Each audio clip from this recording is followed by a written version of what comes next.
आप सभी का स्वागत है। मार्गशीर्ष मास की पूर्णिमा पर हम आपके लिए पूर्णिमा व्रत कथा महात्म्य लेकर आए हैं। अगर आपको कथा कहानी पसंद आती है तो अपना समर्थन दें। मार्गशीर्ष मास की पूर्णिमा जगत के पालनहार श्री हरि विष्णु को समर्पित होती है। मार्गशीर्ष मास की पूर्णिमा में दान पुण्य करना बेहद ही फलदायी होता है। मान्यता है कि जो भी जातक नदियों में स्नान करता है उसके बाद श्री हरि का पूजन करता है तो उसकी सभी मनोकामनाएं पूर्ण हो जाती है। अगर नदियों में जाना संभव ना हो तो आप घर में गंगा जल डालकर भी स्नान कर सकते हैं। मार्गशीर्ष मास की पूर्णिमा में श्री हरि का जप करने तथा उनका पाठ करने से बेहद फलदायक पुण्य की प्राप्ति होती है तथा पुराने से पुराने पापों से भी मुक्ति मिल जाती है। अब हम आपको मार्गशीर्ष मास की पूर्णिमा की कथा सुनाएंगे जो इस प्रकार है। द्वापर युग में एक समय की बात है कि यशोदा जी ने श्री कृष्ण से कहा, हे कृष्ण, तुम सारे संसार के उत्पन्न करता हो, पोषण तथा संहारण करता हो तथा पालन करता हो। आज कोई ऐसा व्रत मुझसे कहो जिसके करने से मृत्यु लोक में स्त्रियों को विधवा होने का भय न रहे तथा यह व्रत सभी मनुष्यों को मनोकामना पूर्ण करने वाला हो। श्री कृष्ण कहते हैं, हे माता, तुमने अति सुंदर प्रश्न किया है तथा यह संसारिक के लिए पूर्णदायक है। मैं तुमसे ऐसे व्रत का सविस्तार वर्णन कहता हूँ। सौभाग्य की प्राप्ति के लिए स्त्रियों को तथा समस्त जग को मनोवांछित फल की प्राप्ति के लिए 32 पूर्णिमा का व्रत करना चाहिए। इस व्रत को करने से स्त्रियों को सौभाग्य संपत्ति मिलती है तथा यह व्रत अचल सौभाग्य को देने वाला और भगवान शंकर के प्रति मनुष्य पात्र की भक्ति को बढ़ाने वाला है तथा सभी की मनोवांछित फल को पूर्ण करने वाला है।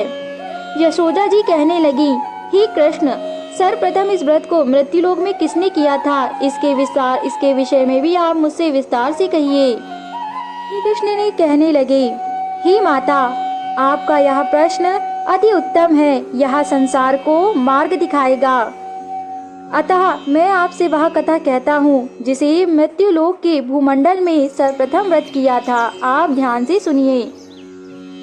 श्री कृष्ण जी कहने लगे, इस भूमंडल पर एक अत्यंत प्रसिद्ध राजा चंद्रहास से पालित अनेक प्रकार के रत्नों से परिपूर्ण कार्तिक नाम की एक नगरी थी। वहाँ धनेश्वर नाम का एक ब्राह्मण था और उसकी स्त्री अति सुशील रूपवती थी। दोनों ही उस नगरी में बड़े प्रेम से साथ रहते थे। घर में धन धान्य आदि की कोई कमी नहीं थी। उनको एक बड़ा दुख था, उनकी कोई संतान नहीं थी, जिस वजह से वह बहुत दुखी रहते थे। एक दिन एक बड़ा तपस्वी योगी उस नगरी में आया। वह योगी बाकी सभी घरों से भिक्षा मांगकर भोजन किया करता था, लेकिन उस ब्राह्मण के घर से भिक्षा नहीं मांगा करता था।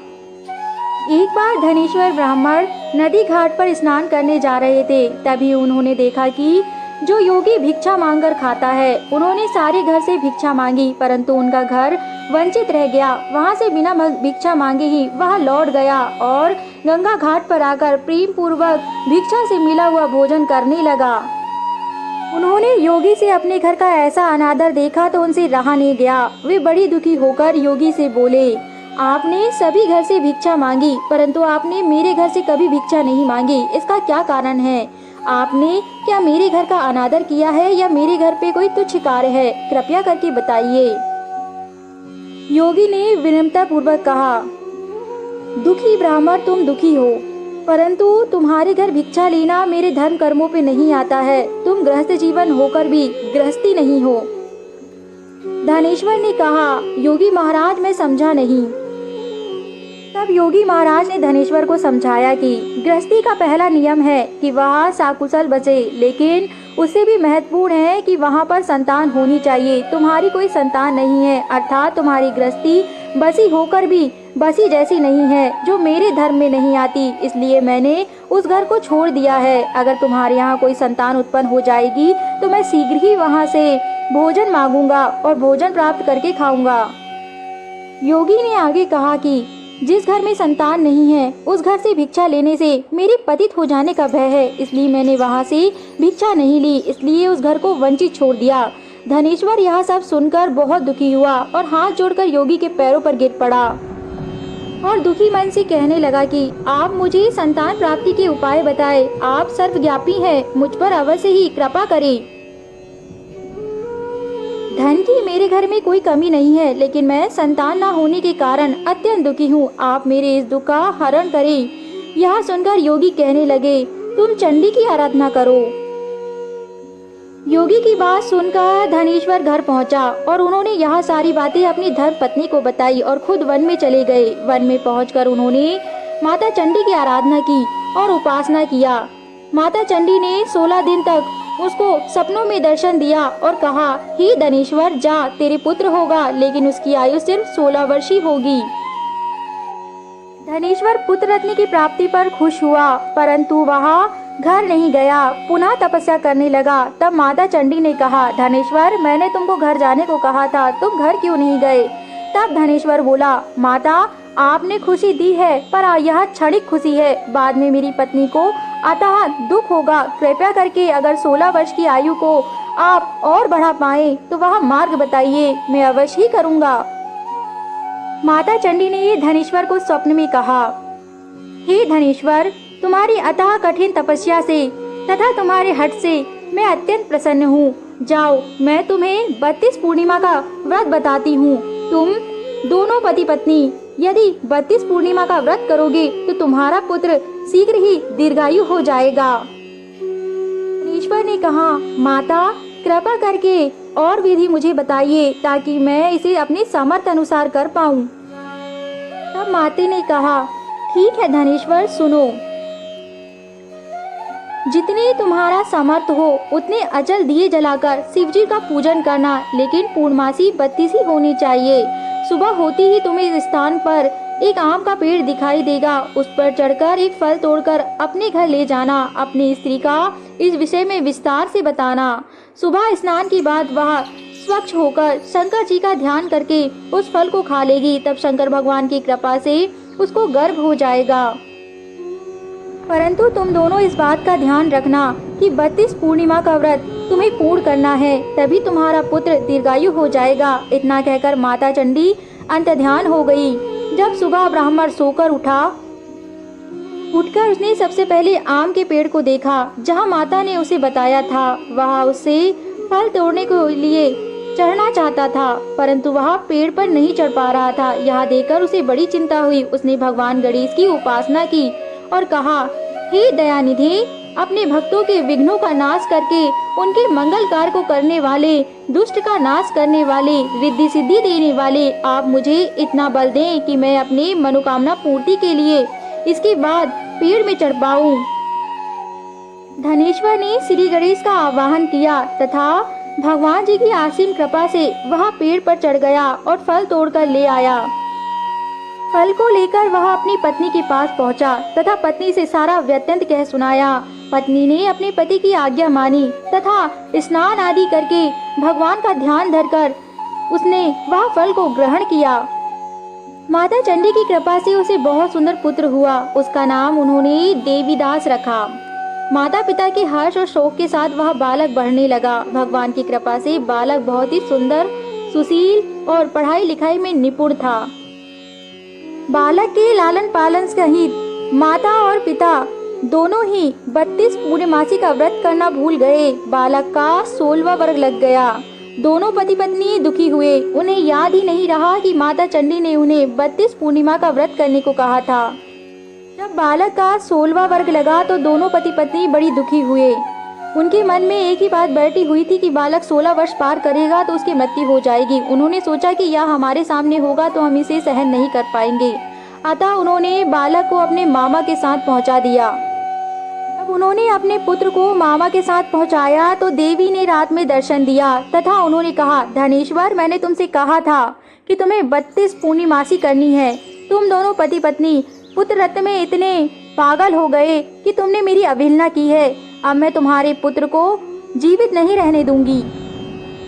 धनेश्वर ने माता चंडी से क्षमा मांगी तथा कहा, माता, हमें माफ कर दीजिए। हम पुत्र रत्न पर इतने अंधे हो गए थे कि हम आपकी आज्ञा का पालन नहीं कर पाए। माता, हमारे पुत्र की आयु बढ़ाइए। हम अवश्य ही 32 पूर्णिमा का व्रत करेंगे।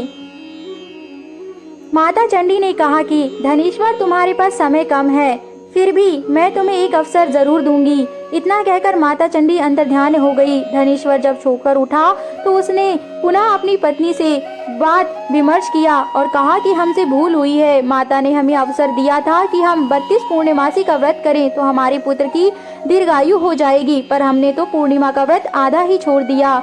चलो, अब हमें माता ने एक अवसर दिया है, क्यों न हम 32 पूर्णिमा का व्रत अवश्य करें।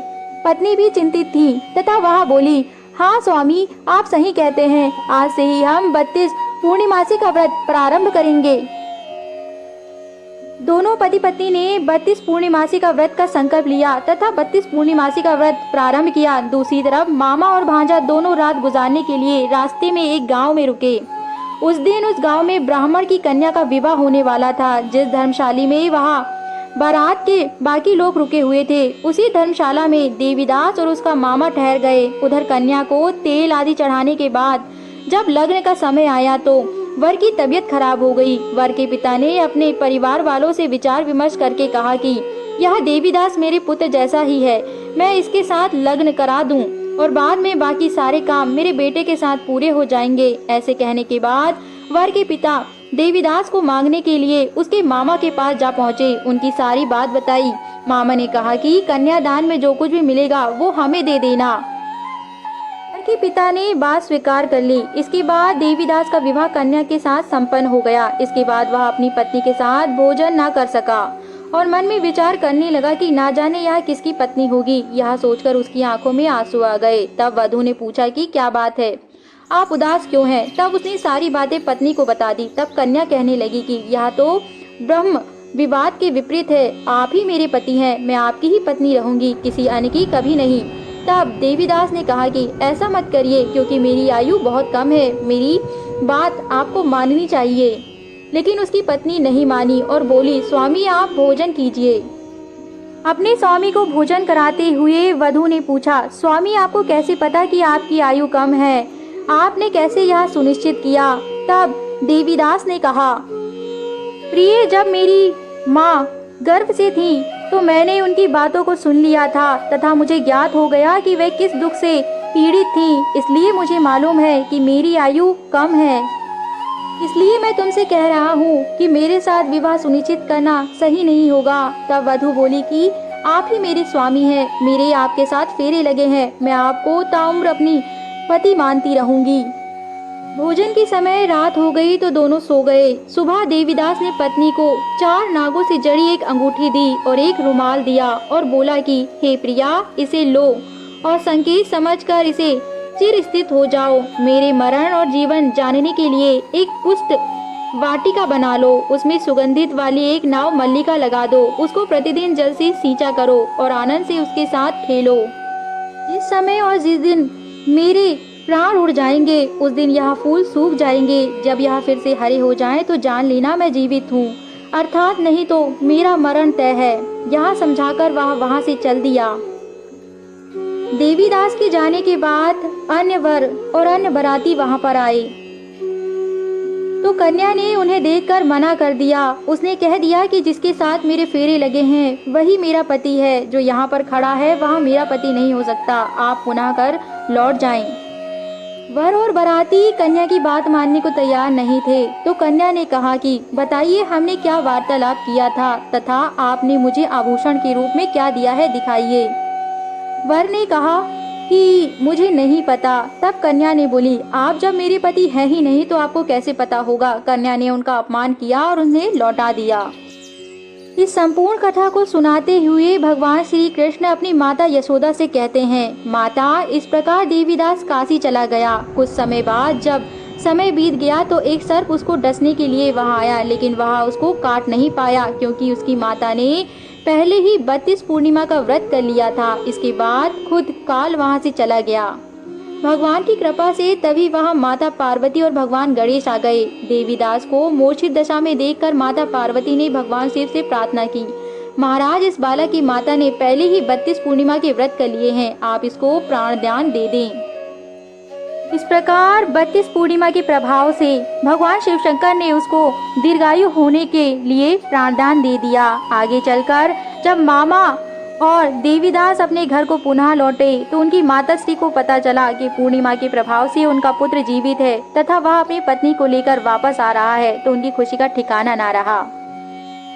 कृष्ण जी माता यशोदा से कहते हैं, इस प्रकार वह नवविवाहित वधू विधवा होने से वंचित हो गई तथा एक पिता को पुत्र की प्राप्ति हुई। माता, आपने पूछा था कि ऐसा कौन सा व्रत किया जाए जिसे सभी मनोकामना को पूर्ण किया जा सकता है, इसलिए मैंने आपको पूर्णिमासी की तथा पूर्णिमा की यह व्रत कथा सुनाई है।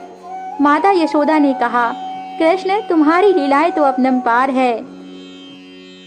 मासिक पूर्णिमा की व्रत में मनोकामनाएं पूर्ण होती है तथा सभी मनोवांछित फल की प्राप्ति होती है, इसलिए हमें पूर्णिमा का व्रत अवश्य करना चाहिए। हमारे द्वारा प्रस्तुत की गई कथा कहानी अगर आपको पसंद आती है तो हमारे YouTube चैनल को जरूर सब्सक्राइब करें और अपना समर्थन दें ताकि हम ऐसे ही उच्च कोटि की कथाएं लाते रहें। धन्यवाद।